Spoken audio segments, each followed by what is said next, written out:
क्या कभी ऐसा हुआ है कि आपने पूरी कोशिश की, दिन रात मेहनत की, लेकिन नतीजा सिर्फ हार और निराशा मिला?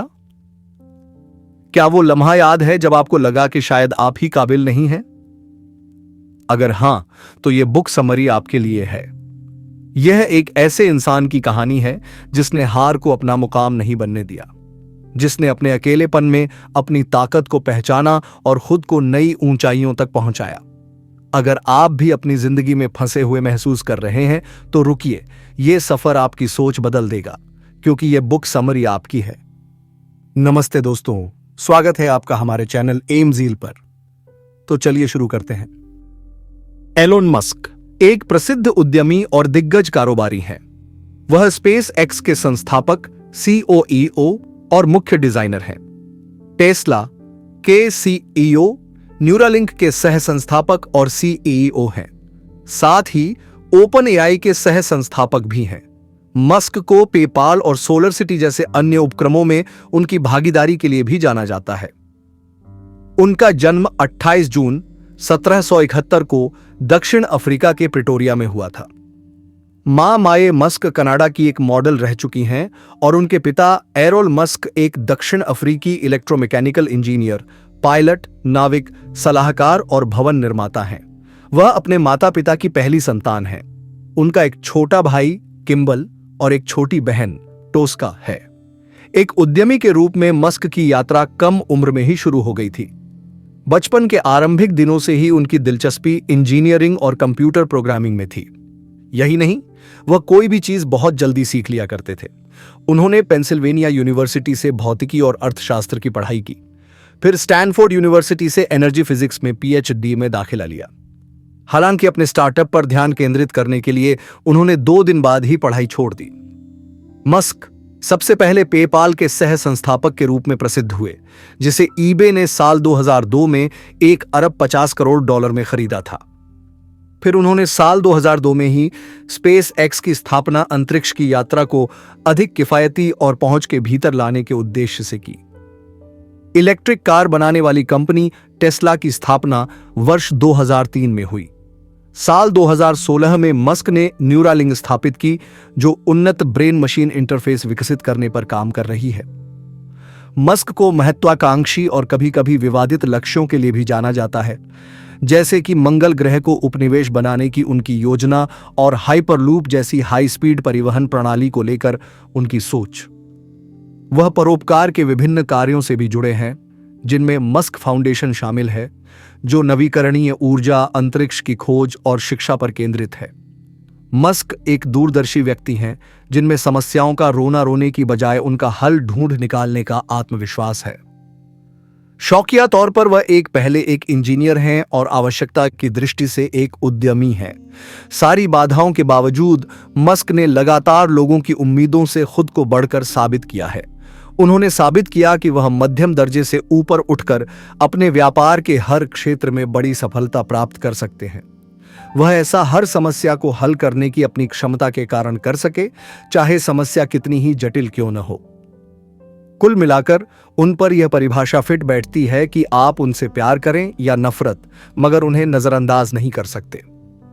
यह पुस्तक एलन मस्क और उनके करीबी सहयोगियों के शब्दों का ही उपयोग कर सफलता के 99 सिद्धांतों को बताती है, जो पाठकों को जीवन के कुछ अनमोल सबक सिखा सकते हैं, और वे भी एलन मस्क जितने ही सफल बन सकते हैं।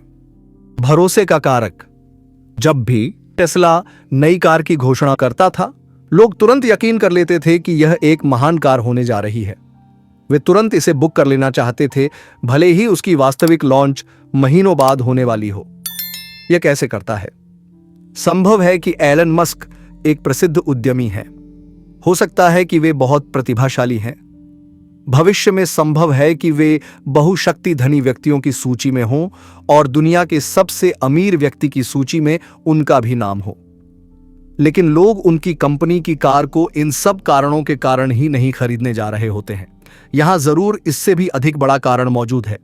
सालों पहले कोई टेस्ला नामक कंपनी को नहीं जानता था।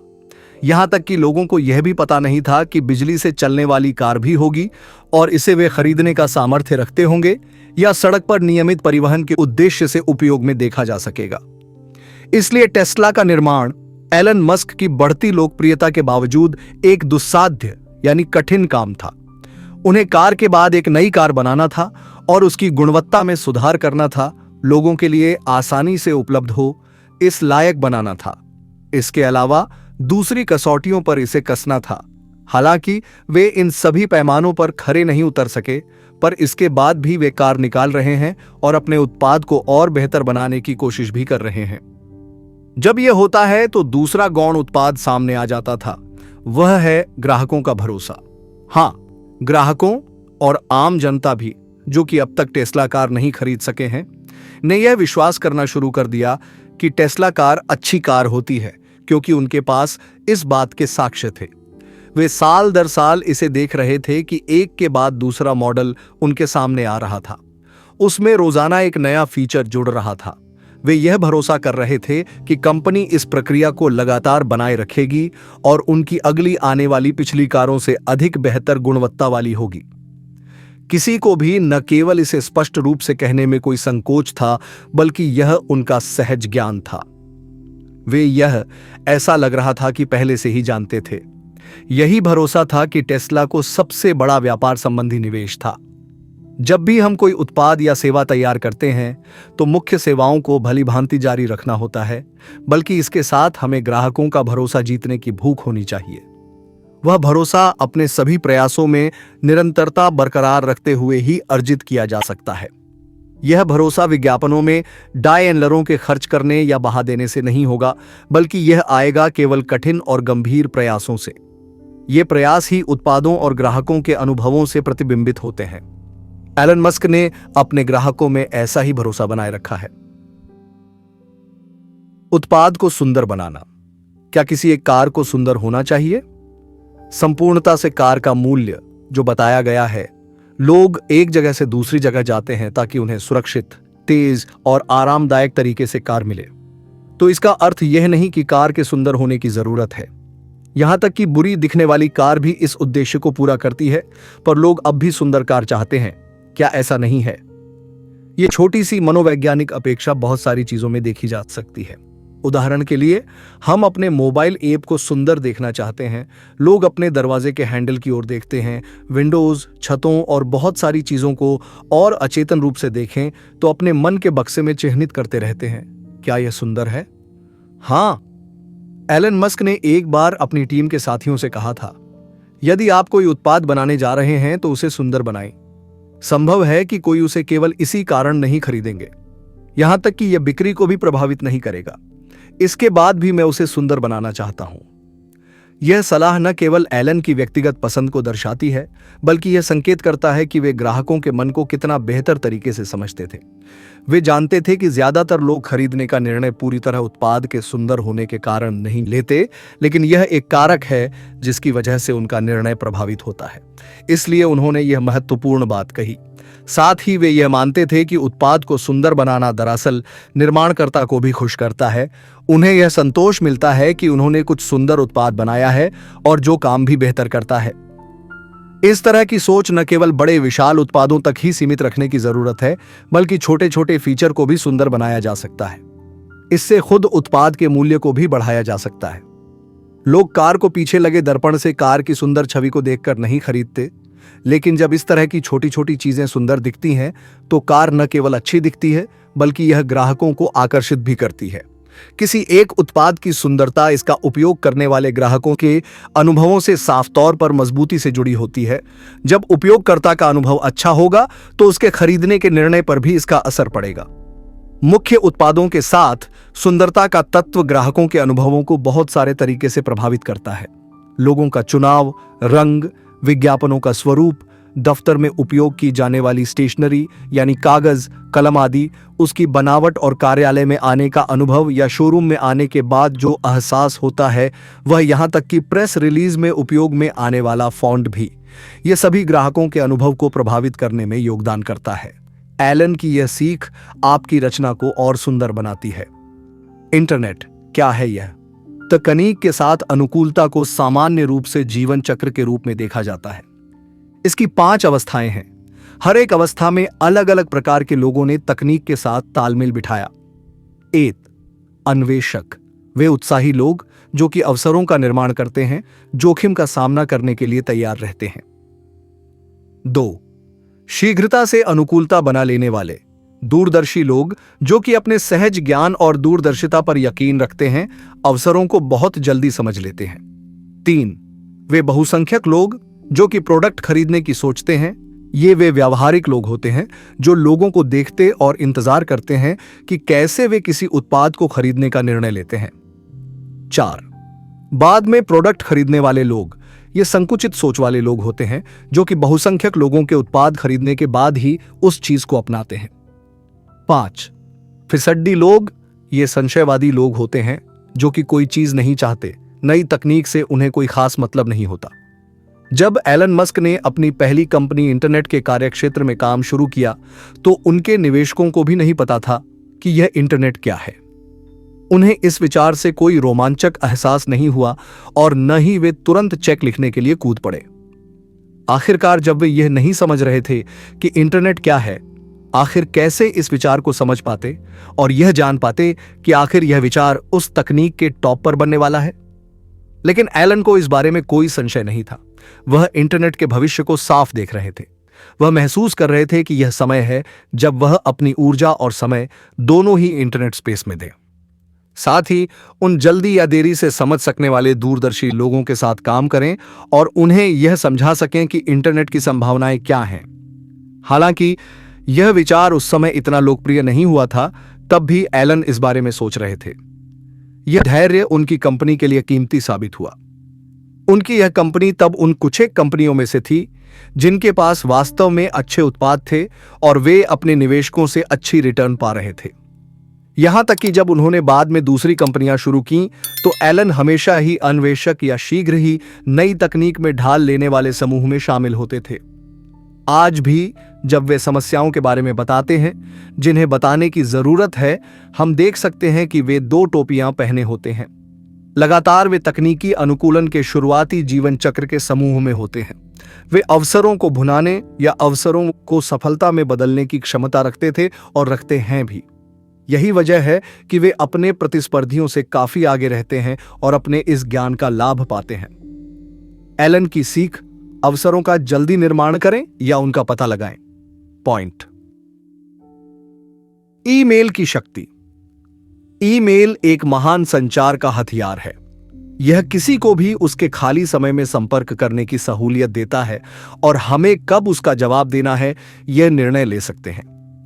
स्मार्टफोन के साथ अब ईमेल ऐप और अटैचमेंट के साथ अब कोई भी व्यवसाय सरलता से चलाया जा सकता है। इसमें ईमेल इनबॉक्स मदद करता है। वास्तव में एलन मस्क ने इसे नया आयाम दिया है, एक अलग ऊंचाई दी है। वह एक नहीं बल्कि बहुत सारे व्यवसायों को ईमेल इनबॉक्स की मदद से चला रहे हैं।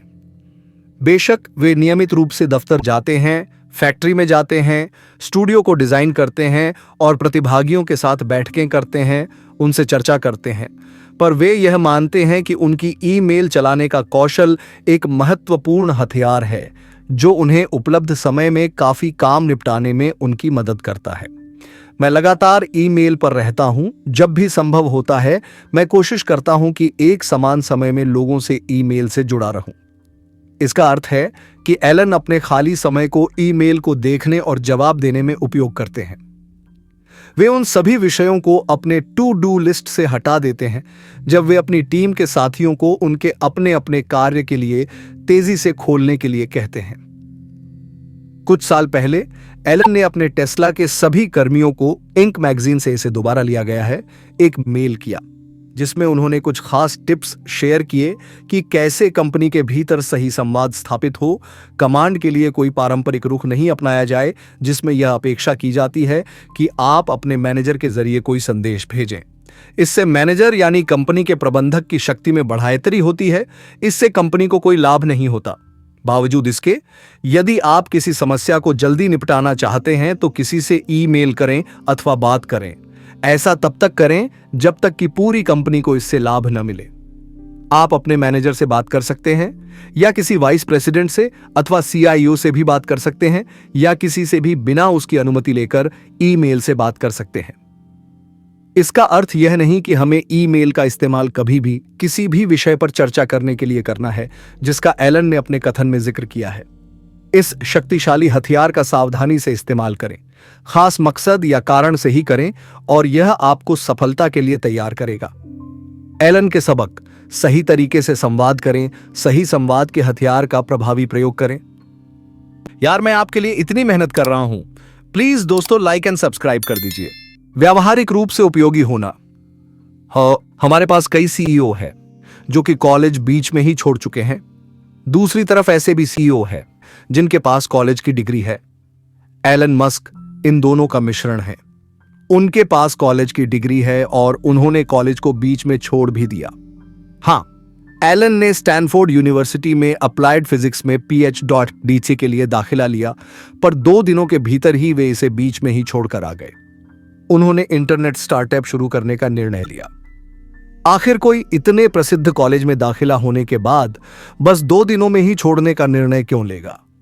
इस निर्णय को लेने के लिए एलन के मन में क्या चल रहा था? संभव है एलन के मन में अपने स्कूल और कॉलेज के बारे में कोई वैकल्पिक दृष्टिकोण रहा हो, पर वे शिक्षा के महत्व से इनकार नहीं करते। यदि वे अपनी PhD को करते रहते तो वे उस क्षेत्र में भी सफल होते। हालांकि जब वे PhD में दाखिला ले रहे थे तो अकादमिक रूप से उपयोगी और व्यावहारिक रूप से उपयोगी होने के बारे में ही सोच रहे थे। वे समझते थे कि PhD से ज्ञान के पेड़ में एक और पत्ता वे जोड़ने जा रहे हैं, पर क्या यह कोई व्यावहारिक रूप से उपयोगी बात होती? वे इस बारे में आश्वस्त नहीं थे। उस समय इंटरनेट अपने आरंभिक दिनों में था। बहुत सारे लोग इसके महत्व और इसकी उपयोगिता को नहीं देख पाए थे, पर एलन ने ऐसा देख लिया था। वे अपना समय इसमें निवेश करना चाहते थे ताकि वे व्यावहारिक उपयोगिता को हासिल कर सकें।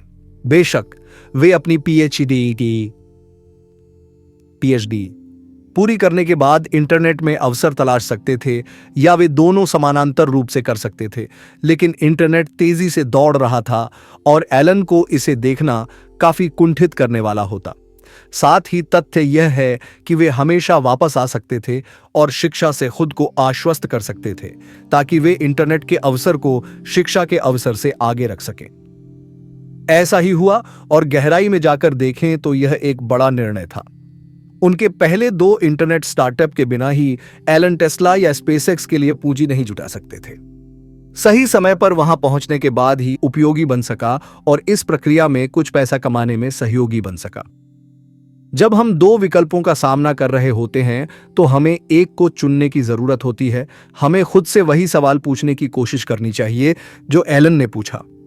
इनमें से कौन सा विकल्प व्यावहारिक रूप से उपयोगी है? वर्तमान में किसी को कौन सा विकल्प चुनने की जरूरत है और किसका वह इंतजार कर सकता है? तुलनात्मक रूप से क्या हमारे पास यह विकल्प है कि हम दोनों में से किसी एक विकल्प को बाद में चुन सकें या दोनों? एलन की सीख व्यावहारिक रूप से उपयोगी बने। खतरे की चाल और प्रतिक्रिया। एलोन मस्क बड़े प्रशंसक नहीं थे। हालांकि वे यह महसूस करते थे कि गलत हाथों में इसकी पहुंच न हो और किसी गलत मकसद से इसका प्रयोग न हो, यह नियंत्रित करना सुनिश्चित हो। क्या यह किसी नियमन के जरिए हो सकता था? हां, एलन के पास इस संबंधित भी बिंदु था। नियम न धीरे और लंबवत हैं और हम घातक खतरे का सामना कर रहे हैं। यदि आपके पास किसी घातक खतरे के प्रति एक लंबवत प्रतिक्रिया है तो यह पूर्णतः संभव है कि घातक खतरा जीत जाएगा। लंबवत रिश्ते और घातक रिश्ते के बीच के अंतर को समझने के लिए हमें अपने कुछ बीजगणितीय आधारों की समीक्षा करने की जरूरत है। लंबवत वृद्धि में मूल्य बराबरी के अंतर पर बढ़ते हैं।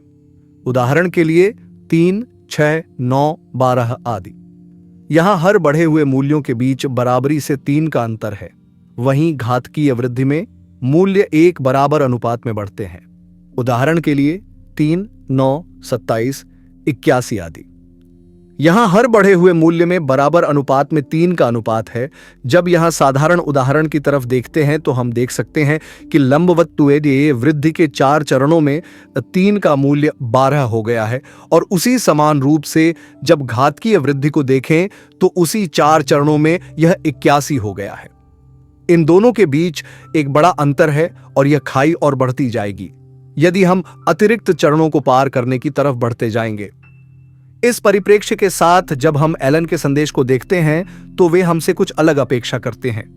उनके अनुसार हमें उस चाल को देखना चाहिए जब खतरा आता है और हम जिस गति से अपनी प्रतिक्रिया को चुनते हैं, चाहे यह कृत्रिम बुद्धि हो, कोई दूसरा खतरा, यदि इसकी गति लंबवत है और हम लंबवत प्रतिक्रिया की ओर जाते हैं तो संभव है कि हम ठीक हैं, लेकिन घातकीय खतरे के प्रति लंबवत प्रतिक्रिया अर्थहीन है और हम केवल खतरे को ही जीतने दे रहे हैं।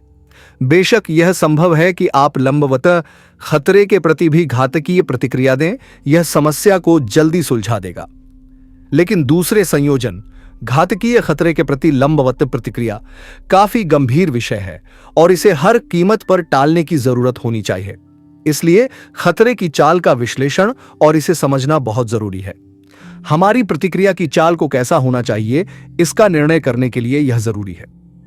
एलन की सीख, खतरे की चाल को समझें और अपनी प्रतिक्रिया की गति को इसी अनुसार जोड़कर देखें।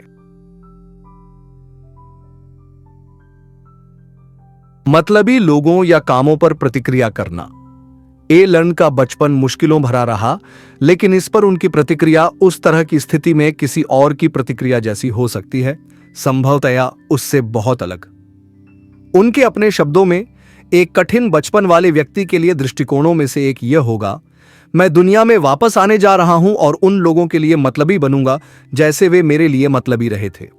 उन्होंने देखा कि यह तरीका अच्छा नहीं है और उन्होंने दूसरा तरीका अपनाया, यानी दुनिया को बेहतर बनाने का तरीका। जब हम दूसरों के कारण होने वाली समस्याओं को देखते हैं तो हम इसे एक लेन देन की तरह देखते हैं। हमारा मानना है कि उन्हें सजा के रूप में एक और समान समस्या देने से चीजें ठीक हो जाएंगी। यह अल्पावधि में सही लग सकता है, लेकिन यह चीजों के समग्र सुधार में मदद नहीं करता। जैसा कि प्रसिद्ध उद्धरण कहता है, आंख के बदले आंख पूरी दुनिया को अंधा कर देगी। इसलिए उस व्यक्ति को देखने के बजाय जिसने हमारे साथ कुछ किया है, हमें एक कदम पीछे हटना चाहिए और उस प्रणाली को देखना चाहिए जिसने उसे ऐसा करने के लिए मजबूर किया। क्या व्यवस्था में ही कुछ ऐसा है जिसमें सुधार की जरूरत है ताकि भविष्य में किसी और के खिलाफ ऐसी कार्रवाई न की जाए? क्या मैं इस सुधार में योगदान दे सकता हूं ताकि भविष्य में मेरे जैसा कोई और पीड़ित न हो? यह समस्याओं को देखने का एक सकारात्मक तरीका है। एलन का मानना है कि उनकी अपनी पढ़ने की आदत ने इस परिपक्व दृष्टिकोण को अपनाने में मदद की। इससे वे औसत लोगों के संकुचित दृष्टिकोण से निपट सकते थे। वे कहते भी हैं, जब मैं बहुत छोटा था तब भी मैं काफी प्रेरित बच्चा था, पर इसमें जिस चीज ने सबसे ज्यादा मदद की वह यह थी कि मैंने बहुत सारी पुस्तकें पढ़ीं। एलन की सीख, दुनिया को बेहतर बनाई। समाधान की मानसिकता। एक बार आपूर्तिकर्ता पर निर्भरता के कारण टेस्ला के रोडस्टर उत्पादन में देरी हुई। बोर्गवार्नर नामक इस आपूर्तिकर्ता को कुछ प्रशासनिक समस्याएं थीं। दरअसल टेस्ला को उनसे वे हिस्से नहीं मिले जिनकी उन्हें आवश्यकता थी। नतीजतन वे 80 के बजाय लगभग 70 कारों का उत्पादन करना चाह रहे थे। यह अब एक छोटे से अंतर की तरह लग सकता है, लेकिन उन शुरुआती दिनों में इस अंतर का मतलब टेस्ला की नकदी की स्थिति को गंभीर नुकसान पहुंचा सकता था। इसलिए एलन मस्क इस पर तुरंत कार्रवाई करना चाहते थे। उन्होंने अपने अधीनस्थों से कहा, मुझे आपात स्थिति से मत बचाओ, मैं जानना चाहता हूं दूसरा विभाजन कैसे घटित होगा। फिर एलन ने समस्या की गंभीरता को समझाने के लिए बोर्गवार्नर से एक वरिष्ठ अधिकारी को बुलाया। उन्होंने स्पष्ट निर्देशों के साथ टेस्ला के 2 कर्मचारियों को बोर्गवार्नर के कार्यालय में भेजा। उन्हें बताएं कि आप यहां मदद करने के लिए हैं, विनम्र बने लेकिन अचल। इसके बाद जल्द ही टेस्ला को लापता हिस्से मिल गए। उन्होंने उस माह के दौरान 84 कारों का उत्पादन किया। कई बार कनिष्ठ अधिकारी और यहां तक कि वरिष्ठ अधिकारी भी अपने वरिष्ठों को आपात स्थिति से बचाने की गलती करते हैं। वे इसे सबसे अच्छे इरादों के साथ कर रहे हैं ताकि वे स्वयं समस्याओं का समाधान कर सकें। हालांकि उन्हें यह भी ध्यान से सोचना चाहिए कि परिरक्षण की सीमा कब समाप्त होती है और उन्हें इसे कब बढ़ाना चाहिए। इससे वरिष्ठों को प्रतिक्रिया करने और कुछ सार्थक करने का समय मिलता है। अन्यथा वे केवल बुरी खबर सुनते हैं, वह भी अंतिम समय में जब वे इसे बदलने के लिए बहुत कुछ नहीं कर सकते।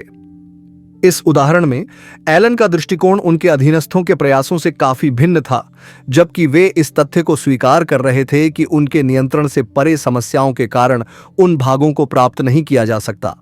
एलन उन्हें प्राप्त करने के लिए एक ईमानदार प्रयास करना चाहते थे। उन्होंने आपूर्तिकर्ता को दोष नहीं दिया। उन्होंने लोगों को उनकी मदद के लिए भेजा, फिर भी यह स्पष्ट कर दिया कि वह उन भागों को चाहते हैं और उत्तर के रूप में नहीं को स्वीकार नहीं करेंगे। उन्होंने आपूर्तिकर्ता पक्ष के उचित व्यक्ति से भी बात की ताकि मुद्दे की गंभीरता को समझा जा सके और उनके संसाधनों को सही तरीके से संयोजित किया जा सके।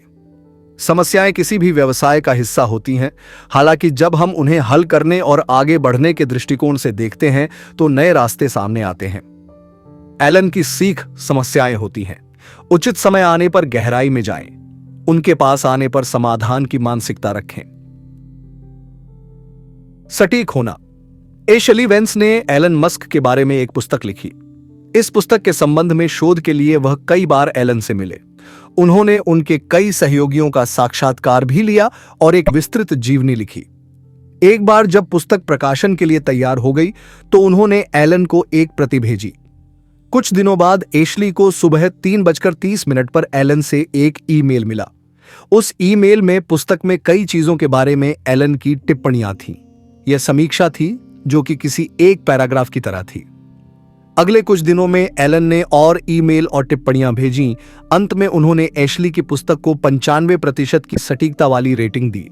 सटीकता के लिए एलन की ऊंची अपेक्षाओं को देखते हुए एशली ने महसूस किया कि यह 100% के बराबर है। जब आप एलन के साक्षात्कार देखते हैं तो आप सटीकता की इस खोज को बहुत स्पष्ट रूप से देख सकते हैं।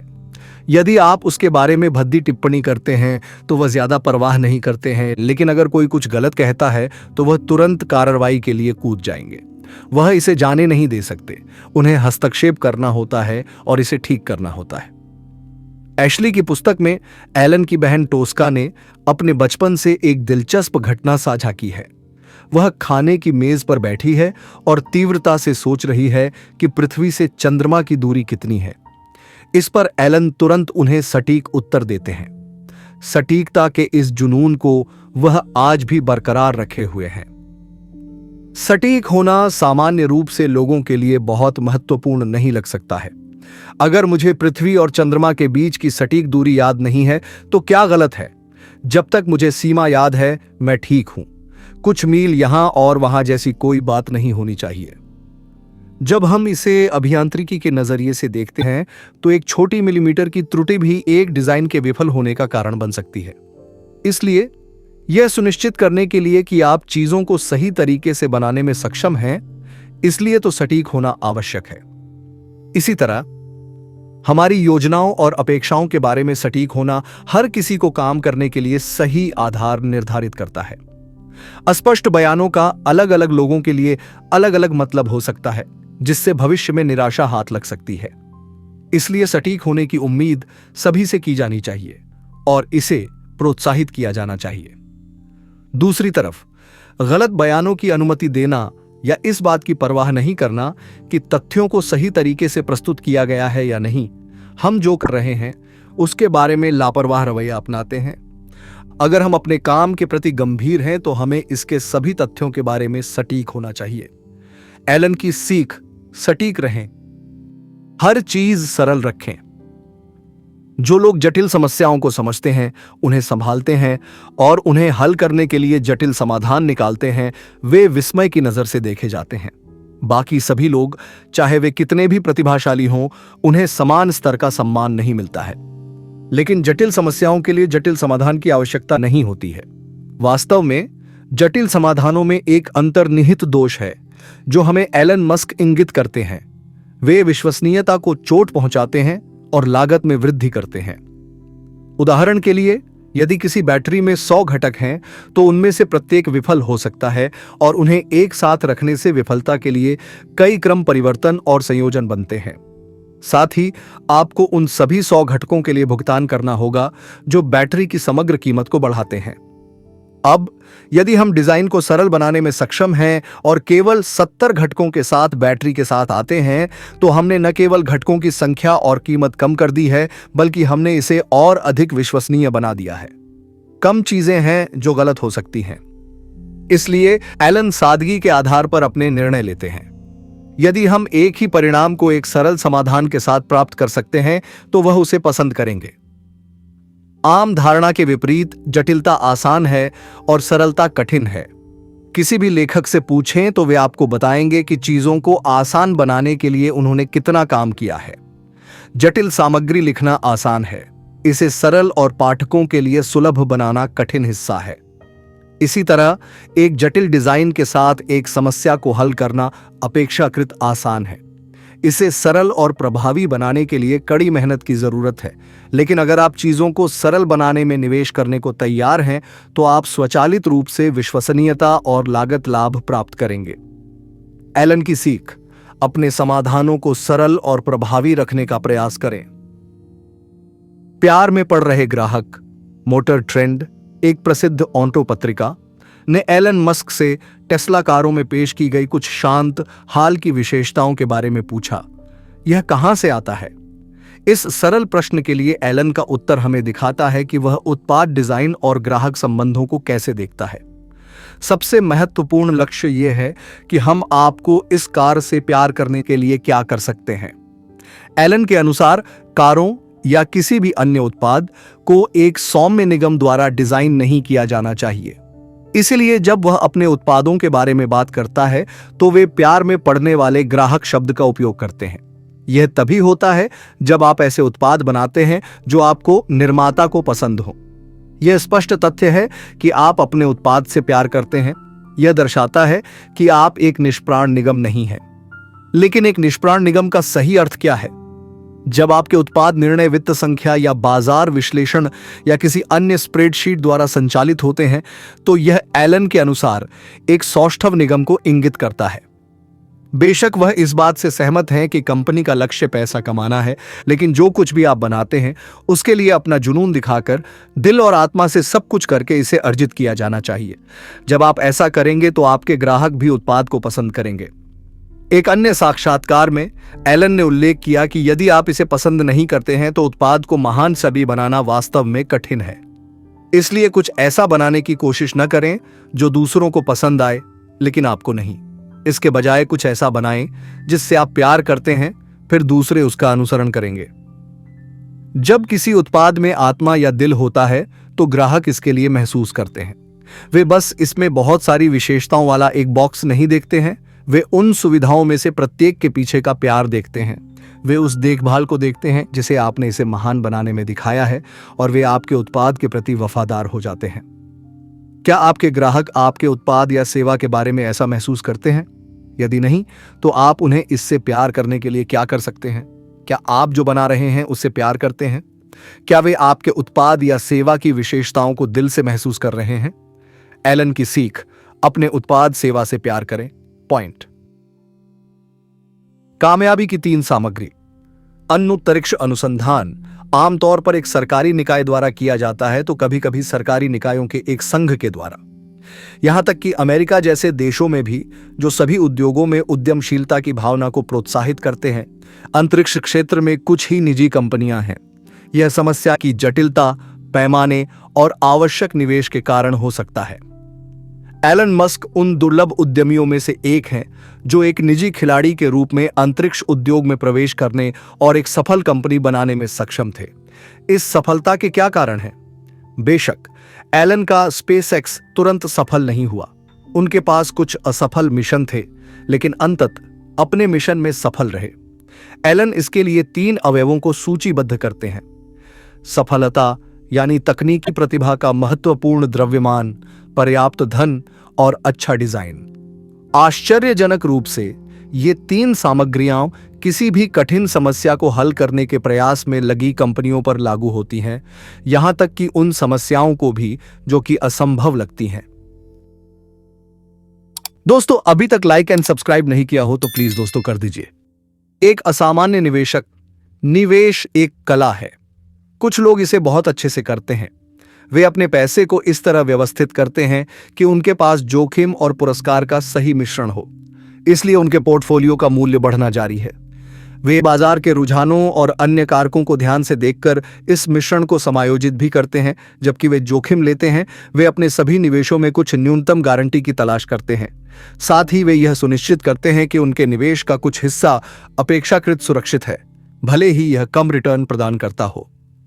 इस दृष्टिकोण से कोई भी एलन मस्क को एक महान फंड निवेशक नहीं मानेगा। उन्होंने अपनी इंटरनेट कंपनियों की बिक्री से बहुत पैसा कमाया, लेकिन वह सारा पैसा अपनी भविष्य की सुरक्षा के लिए कुछ भी रखे बिना जोखिम भरे उपक्रमों में निवेश कर दिया। आखिरकार उन जोखिम भरे उपक्रमों ने भुगतान किया, लेकिन तथ्य यह है कि उन्होंने कम या नहीं गारंटीकृत रिटर्न के साथ उच्च जोखिम वाले व्यवसायों में अपना सारा पैसा दांव पर लगाने का फैसला किया। एलन कहते हैं, मैं वास्तव में एक निवेशक नहीं हूं, मैं एक इंजीनियर हूं। मुझे उन तकनीकी समस्याओं को हल करना पसंद है जो मुझे महत्वपूर्ण लगती हैं, और फिर मैं भी निवेश करता हूं क्योंकि मुझे ऐसा महसूस होता है। कई अन्य अवसरों पर एलन ने समझाया है कि उनका लक्ष्य अपने पैसे को इस तरह से निवेश करना नहीं था कि इससे उन्हें अधिकतम रिटर्न मिले। यदि वह उनका लक्ष्य होता तो कई अन्य सुरक्षित निवेश होते जो सुनिश्चित रिटर्न देते, लेकिन एलन ने उन्हें नहीं लिया और एक इलेक्ट्रिक कार कंपनी, एक सौर कंपनी और एक रॉकेट कंपनी में अपना पैसा निवेश किया, जिसकी सफलता की कोई निश्चित संभावना नहीं थी। एक सामान्य निवेशक के दृष्टिकोण से यह आपके पैसे के लिए सबसे अच्छी बात नहीं हो सकती है, लेकिन एलन के लिए यह एक संदेश भेज रहा था। वे इन उद्योगों में विश्वास करते थे। वे चाहते थे कि बहुत से लोग वहां निवेश करें ताकि पूरी दुनिया में एक अंतर पैदा किया जा सके, लेकिन अन्य लोग उनके विश्वास को नहीं देख सके। इसके बजाय अगर उन्होंने देखा कि उनकी जेब में पैसा आ रहा है, वे आत्मविश्वास महसूस करेंगे और उसमें निवेश करेंगे। इसलिए एलन एक निवेशक बन गए। इतिहास कह सकता है कि एलन को अपने निवेश से बहुत अच्छा रिटर्न मिला, लेकिन इन रिटर्न के लिए उन्होंने इनमें से किसी भी उद्योग में प्रवेश नहीं किया। वे कुछ अलग करना चाहते थे और पैसा, निवेश, इसे शुरू करने के लिए सिर्फ एक उपकरण था। एलन की सीख: कभी कभी जोखिम भरे उपक्रमों में निवेश करना आवश्यक हो सकता है यदि हम उनके पीछे के कारणों पर विश्वास करते हैं। प्रतियोगिता को देखते हुए व्यावसायिक निर्णय लेते समय विपणक 5C को देखते हैं: कंपनी, ग्राहक, प्रतिस्पर्धी, सहयोगी और जलवायु। एलन मस्क मार्केटिंग के बहुत बड़े प्रशंसक नहीं हैं, लेकिन वे करते हैं। इनमें से अधिकांश CS को देखें, एक प्रतिस्पर्धी को छोड़कर। एलन के कई साक्षात्कारों में पत्रकारों ने उनसे पूछा है कि वे प्रतिस्पर्धा को कैसे देखते हैं और उनकी कंपनियों को प्रतिस्पर्धा में बढ़त सुनिश्चित करने के लिए उनके पास क्या रणनीतियां हैं। एलन उनके सवालों का एक आकस्मिक जवाब देते हैं: मैं वास्तव में प्रतिस्पर्धाओं के बारे में इतना नहीं सोचता। इसका मतलब यह नहीं है कि एलन सोचते हैं कि उनके उत्पाद इतने अच्छे हैं कि प्रतियोगियों से कोई फर्क नहीं पड़ता। वास्तव में वे इसके विपरीत मानते हैं। हमारे उत्पाद में सुधार करने के लिए जगह है और हमें उस पर ध्यान केंद्रित करना चाहिए, बजाय इसके कि प्रतियोगी क्या कर रहे हैं और उस पर लगातार प्रतिक्रिया दे रहे हैं। इसे समझाने के लिए एलन एक अच्छे खेल सादृश्य का उपयोग करते हैं। जब आप दौड़ रहे हों तो आपको आगे देखना चाहिए और दौड़ने और लक्ष्य तक पहुंचने पर ध्यान देना चाहिए। यदि आप एक तरफ देखते हैं कि दूसरे क्या कर रहे हैं और दूसरे कहां हैं, तो यह अच्छा नहीं हो सकता। इसलिए एलन ऐसे प्रश्नों को देखते हैं जैसे: हम अपनी कारों को यथासंभव अच्छा कैसे बना सकते हैं? हम कैसे सुनिश्चित करें कि हमारे पास दुनिया की सर्वश्रेष्ठ इंजीनियरिंग और निर्माण प्रतिभा है? जब इन सवालों के जवाब मिल जाएंगे तो प्रतिस्पर्धा अपने आप नियंत्रित हो जाएगी और उनकी कंपनियों से बेहतरीन उत्पाद निकलेंगे। लेकिन क्या प्रतिस्पर्धा अच्छी है? एलन के अनुसार प्रतिस्पर्धा अच्छी है और यह उद्योग के लिए एक स्वस्थ स्थिति पैदा करती है।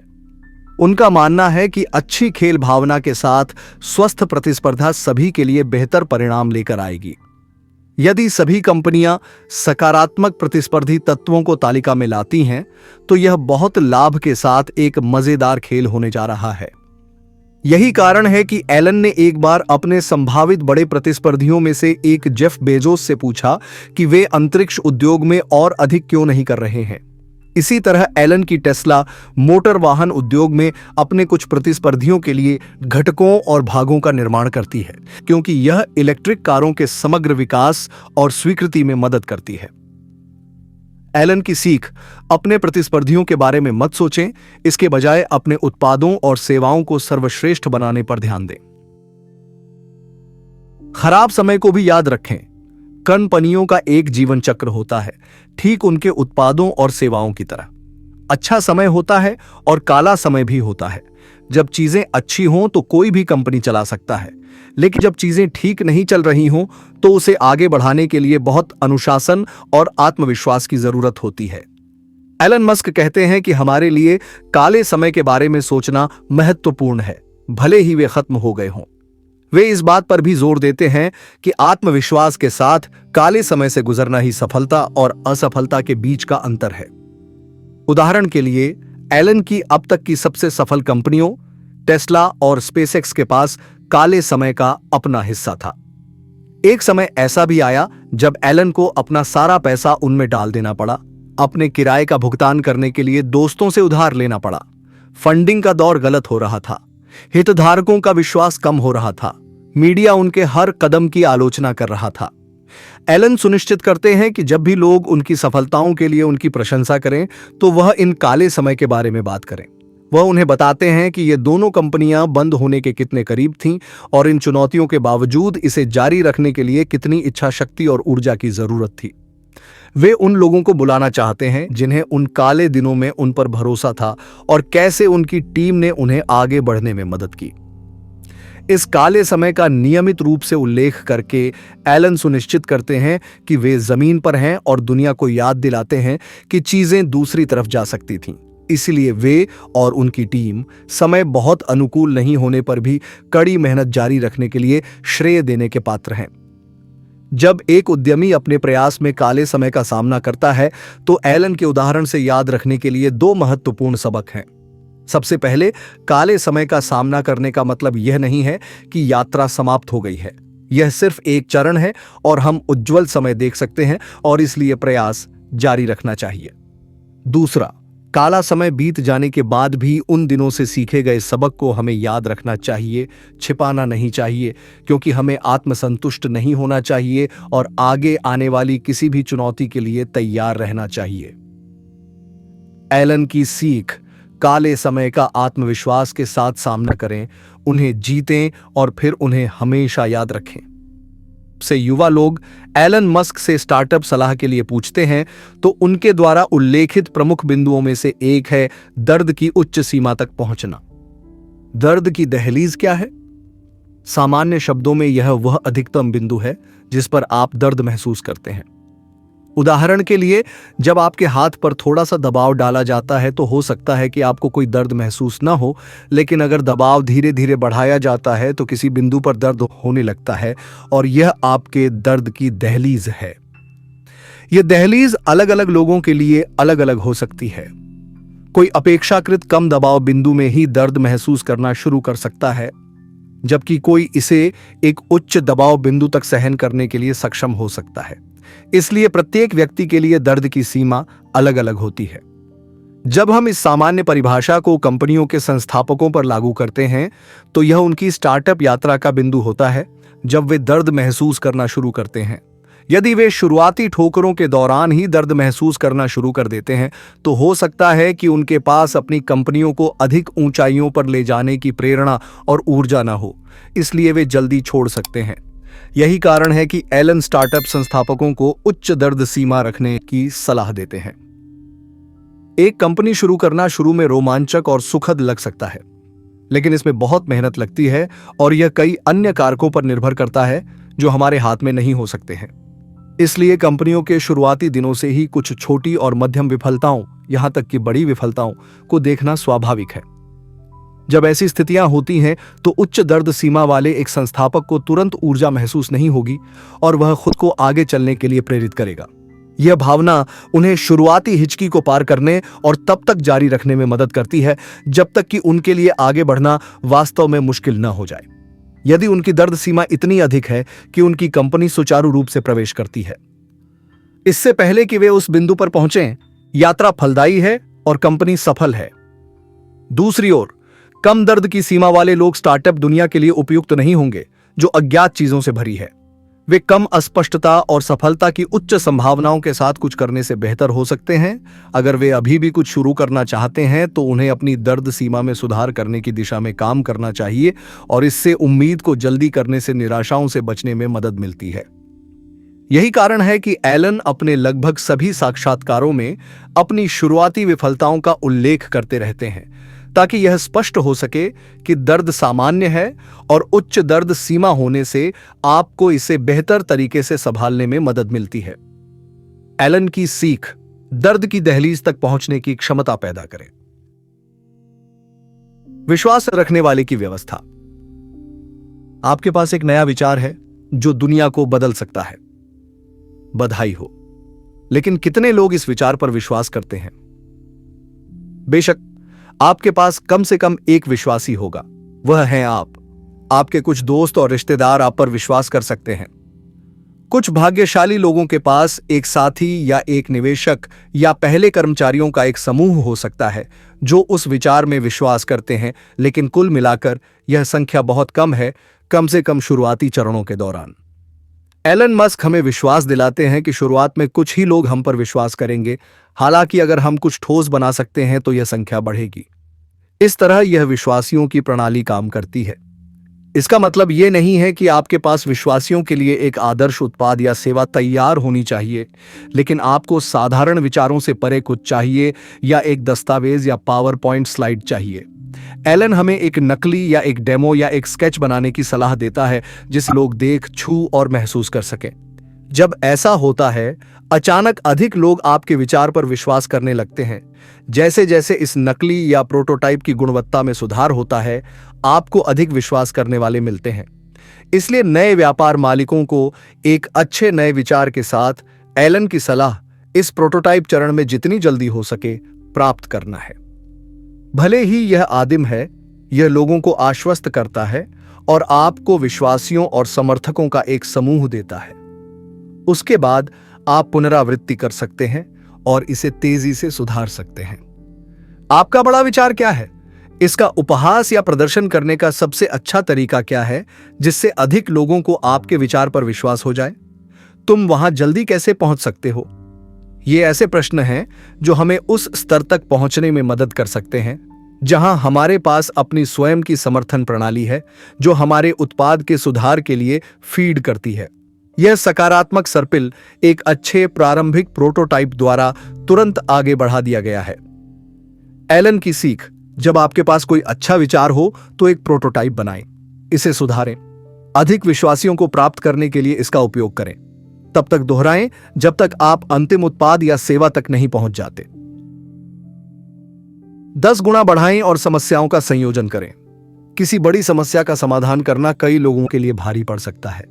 इसे संभालना बहुत बड़ा लगता है और हम यह मानने लगते हैं कि हमारे टूलकिट में सही उपकरण नहीं है जो इस मुद्दे को ठीक से हल कर सके। ऐसे मामलों में एलन मस्क की सिफारिश समस्याओं को अलग करने और हल करने की है। ध्यान दें कि वे वहां एक बहुवचन शब्द का प्रयोग करते हैं। अनिवार्य रूप से वे मानते हैं कि हर समस्या, वह कितनी भी बड़ी क्यों न लगे, उसे कई छोटी समस्याओं में तोड़ा जा सकता है ताकि उन्हें हमारे हाथ में पहले से मौजूद उपकरणों से नियंत्रित किया जा सके। कभी कभी वे छोटी समस्याएं भी हमें संभालने के लिए बहुत बड़ी लग सकती हैं। उस स्थिति में हमें इस अभ्यास को पर्याप्त संख्या में दोहराने की आवश्यकता है ताकि समस्याएं उस स्तर तक पहुंच जाएं जहां उनका समाधान किया जा सके। वैकल्पिक रूप से आपको अपने कौशल और तकनीक में सुधार करने की आवश्यकता है ताकि आप उन बड़ी समस्याओं का सामना करना शुरू कर सकें। उदाहरण के लिए, इलेक्ट्रिक कार डिजाइन करना एक बहुत बड़ी समस्या हो सकती है जिसे लोग समग्र रूप से नहीं संभाल सकते। यदि यह यांत्रिक, विद्युत, संरचनात्मक और सॉफ्टवेयर समस्याओं में टूट जाती है तो अचानक यह प्रबंधनीय लगती है। आवश्यकता पड़ने पर और डिकॉलिंग हो सकती है जो हमें इससे निपटने के लिए अधिक आत्मविश्वास देती है, एक छोटी सी जीत का जश्न मनाती है और आगे बढ़ती है अगली समस्या के लिए। यह दृष्टिकोण दर्द को देखे बिना हमारे हाथ में बड़ी समस्या को हल करने में हमारी सहायता करता है। एलन हमें यह भी याद दिलाते हैं कि कभी कभी हमें समस्याओं को एक साथ जोड़ना और उन्हें एक साथ हल करना पड़ सकता है।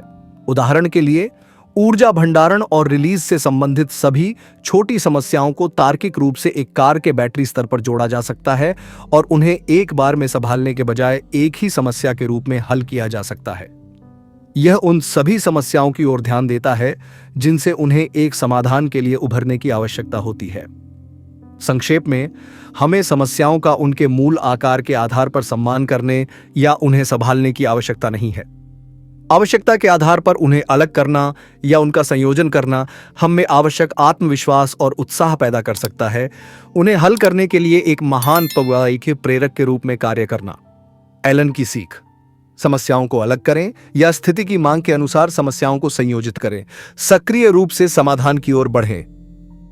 यह बुक सिखाती है कि असली ताकत बाहर नहीं, हमारे अंदर छुपी होती है।